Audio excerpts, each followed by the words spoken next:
Chris from Total Parts Plus, and today we have a 2021 Mazda CX-30 G20 Pure, stock reference number 5243. The shape runs from the 10th month 2019 and is the current shape. It has a PE 2-litre 4-cylinder petrol engine backed by an automatic front-wheel drive transmission.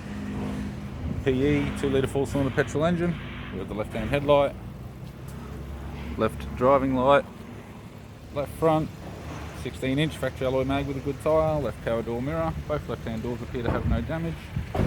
Left rear 16-inch factory alloy mag with a good tyre, left-hand tail light, left tailgate garnish. Tailgate appears to have no damage. Right-hand tailgate garnish, right-hand tail light, and the right power door mirror. We have the driver's side door trim, power window master switch.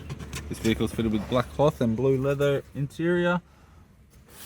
Automatic type console, automatic gear shifter, heating controls, factory sat nav display screen, interior mirror, courtesy lamp, left hand sun visor, right hand sun visor, and a tidy 3-spoke vinyl steering wheel with cruise audio and phone buttons. I'm Chris from Total Parts Plus, and I'd like to thank you for watching this video.